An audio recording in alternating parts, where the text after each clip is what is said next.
जो आदमी तुम्हारे देश को बाहर जाकर विदेशों में बदनाम कर रहा है, यहाँ पे अपने टेक्निक यूज कर रहा है कि कैसे कैसे इस देश को तोड़ा जाए। आप जो ये ट्रेन उड़ाने की कार्यक्रम चल रहे हैं, ये किसके देन हैं? ये कौन है इसके पीछे? जो देश तोड़ने की बात की जाती है और की जा रही है, ये देखिए कि जो किसानों वाला मामला था सामने आ गया ना। टिकैत ने कहा था कि भाई हमें तो भारत के जो प्रधानमंत्री है, जो ये देश जो चल रहा है इसमें इसको हमने इसको अराजकता फैलानी है, इसको इस देश के खिलाफ जाना। हमने 15 अगस्त को ही प्रोग्राम बना लिया था हम इस देश तोड़ने का। जो पहलवानों का गेम था, आपको समझ नहीं आ रही क्या?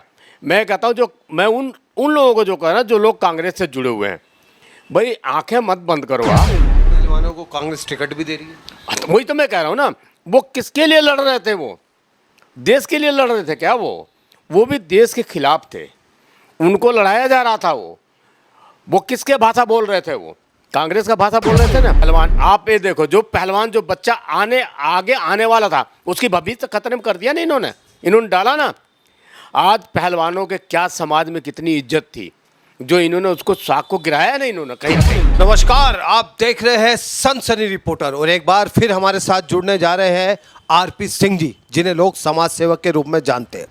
आरपी सिंह जी जब भी जुड़ते हैं तो कोई गंभीर मुद्दा जरूर साथ में लेकर आते हैं। एक बार फिर एक गंभीर मुद्दा है, उस मुद्दे पे वो क्या विचार रखना चाहते हैं और क्या कुछ कहना चाहते हैं, आज के इस विषय पर उन्हीं से चर्चा करते हैं। जी श्रीमान जी, एक बार फिर आप सुर्खियों में आने वाले हैं।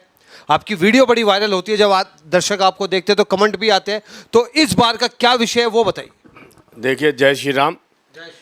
इस बार का विषय ये है कि जो देश को पीछे ले जाने का काम जो राहुल गांधी कर रहा है, और देश तोड़ने की बात जो राहुल गांधी कर रहा है, हम हिंदुस्तान के भारतवासी के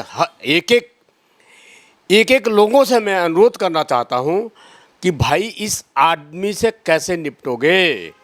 जो आदमी तुम्हारे देश को बाहर जाकर विदेशों में बदनाम कर रहा है, यहाँ पे अपने टेक्निक यूज कर रहा है कि कैसे कैसे इस देश को तोड़ा जाए।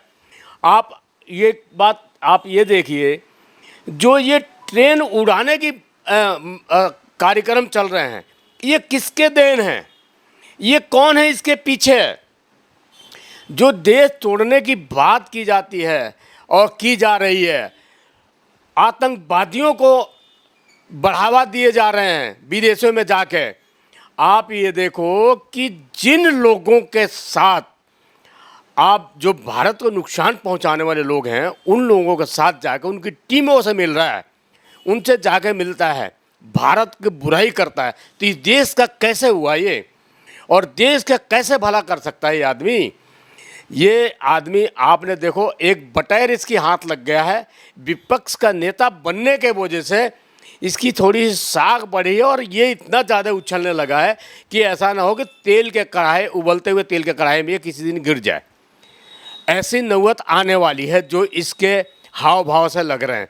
इसको पता नहीं कि मैं देश के बारे में क्या बोल रहा हूँ, क्या बोलना चाहिए। हर आदमी दुखी है।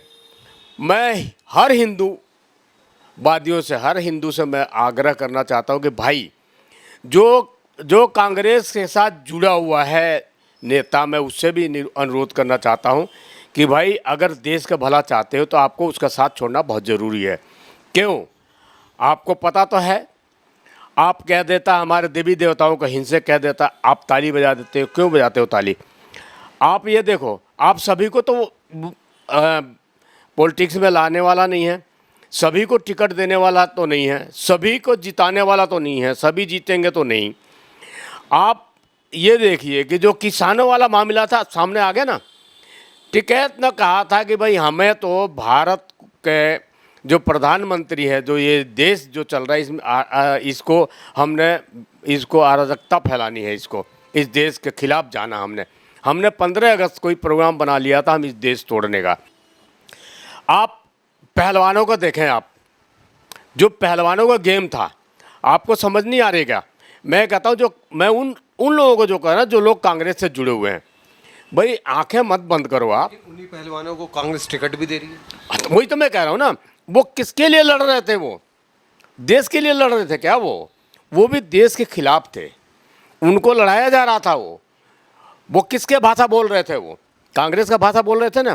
क्लियर हो गया ना, टिकट मिल गई ना। क्या वो आप ये कहना चाहते हैं सब पहले से तय था, आप जो है भारतीय जनता पार्टी के खिलाफ रहिए, फिर हम आपको बाद में टिकट देंगे, चुनाव लड़वाएंगे, ये पहले से तय था, ऐसा कहना है? बिल्कुल सही है, बात यही है। दुनिया आप ये देखो, अंधे को भी नजर आ रहा है, अंधे को भी नजर आ रहा है। ये सारी प्री प्लान था। ये जो पहलवान, आप ये देखो, जो पहलवान, जो बच्चा आगे आने वाला था, उसकी भविष्य खतरे में कर दिया ना इन्होंने डाला ना। आज पहलवानों के क्या समाज में कितनी इज्जत थी, जो इन्होंने उसको साख को गिराया ना इन्होंने कहीं न कहीं। अगर हम इज्जत की बात करें तो भी एक और चीज़ सामने आ रही है, सिख समुदाय इस वक्त खास नाराज है और जगह जगह पे वो आंदोलन भी कर रहा है। जो अमेरिका में राहुल गांधी जी ने बोला है, तो सिख समुदाय खास उनसे नाराज चल रहा है कि ऐसा बयान उनको सिख समुदाय के नहीं देना चाहिए था। हाँ, वो मैं कह रहा हूँ, चाहे वो सिख हो, चाहे वो कोई भी हमारा देशवासी हो, हिंदुस्तान के कोई भी देशवासी हो, उसका भला करने वाला नहीं है ये इंसान। ये सिर्फ अपने भले के लिए कुछ भी कर सकता है। इनकी मैं तो कहता हूँ, इस परिवार का इंक्वायरी होना बहुत ज़रूरी है। ये इस देश को बहुत गंभीर मुद्दे की तरफ ढकेलने वाले हैं ये लोग।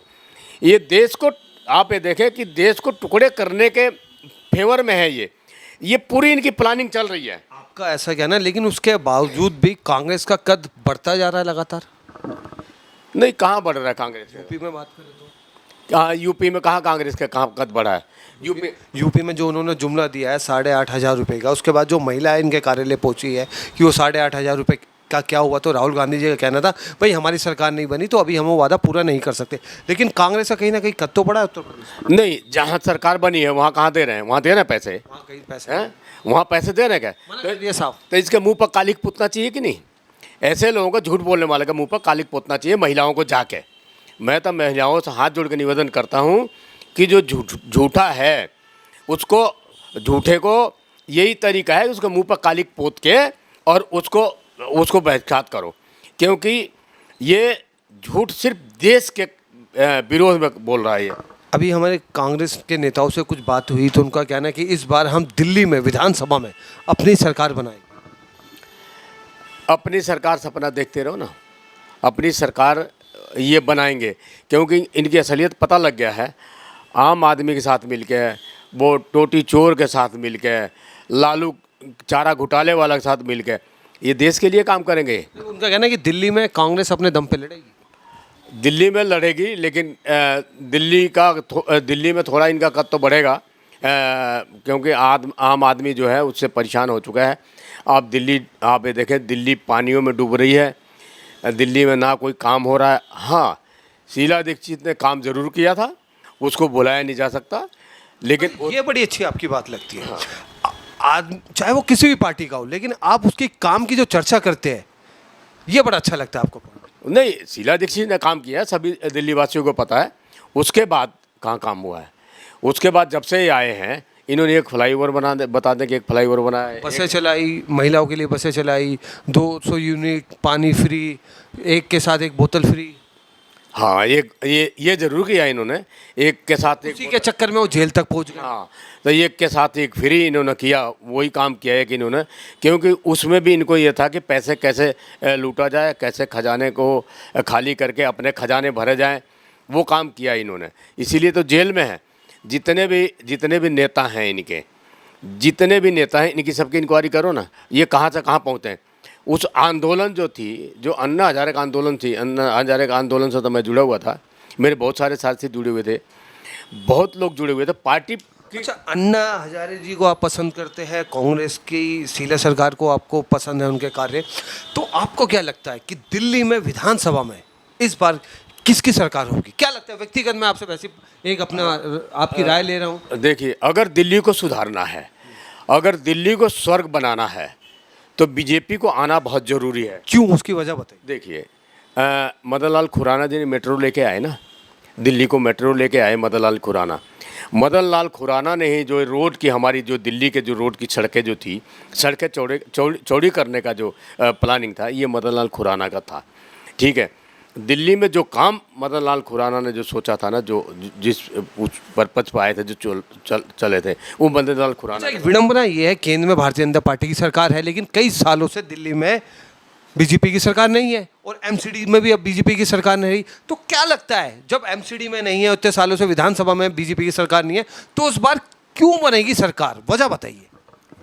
देखिए, बीजेपी की सरकार नहीं होने के कारण क्या है कि इसमें जो हमारे जो छोटा तबका लोग हैं, उनको बरगलाया जाता है, उनको पैसे दिए जाते हैं। दिल्ली में लगातार झुग्गियां तोड़ी जा रही है, एमसीडी का बुलडोजर चल रहा है। एमसीडी का तो चेंज हो गया ना मामला। तो वो तो आम आदमी कहती है कि बीजेपी करवा रही है जानबूझ के। ये बीजेपी का जनता तो समझती है ना, पब्लिक तो समझ रही है ना।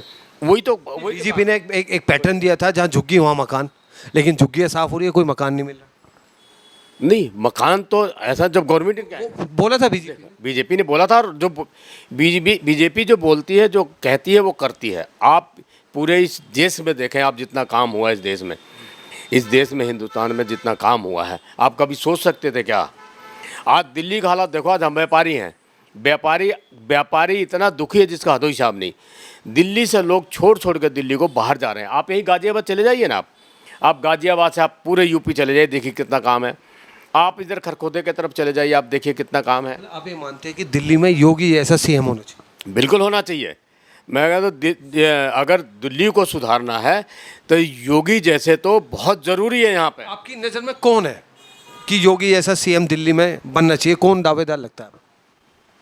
देखिए, अभी इस पे भारतीय जनता पार्टी से आप जुड़े हुए ना? हाँ, नहीं, अभी इस पर नहीं बोल सकता। वो तो देखिए, वो तो अपने पार्टी का है, पार्टी किसको चाहती है, पार्टी हमारी व्यक्तिगत आपसे। हाँ, उसमें उनको सब पता है कौन काम करता है, कौन कम काम करना चाहता है, उनके नॉलेज में रहती है सारी चीज़ें। और वो अब मुझे लगता है कि जो भी भारतीय जनता पार्टी का मुख्यमंत्री बनेगा, और दिल्ली को आप स्वर्ग बनते हुए देखेंगे, ये मेरी गारंटी मैं लिख के देता हूँ। स्वर्ग की बात हम करें तो 70 सीटों में से कितनी सीटें आ सकती है हमारी? भारतीय जनता पार्टी कितनी सीटें? हमारी आएगी 40-45 के आसपास। मतलब कुल मिला के सीएम बन। हाँ, हमारा बनेगा। हाँ, बिल्कुल जो बनेगा। अभी नर्क, आप कैसा कह रहे हैं कि दिल्ली में जो अभी काम रुके हुए फिर वो पूरे होंगे? बिल्कुल पूरे होंगे। आप देखो ना काम का यही आप एक चीज़ बताइए। आप यहाँ से, आप रोहिणी से आपको अगर त्रिनगर जाना है, आपको 1.5 घंटा लगेगा आपको। आप ये देखें ना, कहाँ रोडों पर काम हुआ है, कहाँ सड़क। और नहीं तो क्या हुआ कि जो पटरियाँ थी उसको ख़त्म कर दिया गया।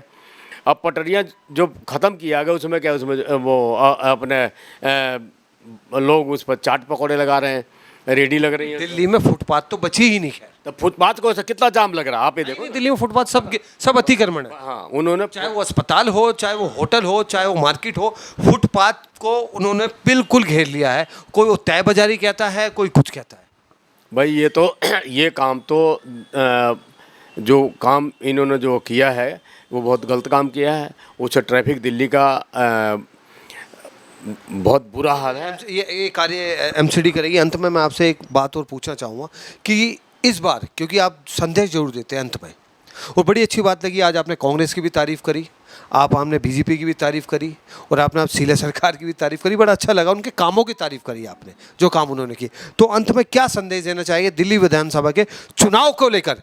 दिल्ली की जनता से, खासतौर रोहिणी विधानसभा की जनता से क्या संदेश देना चाहिए?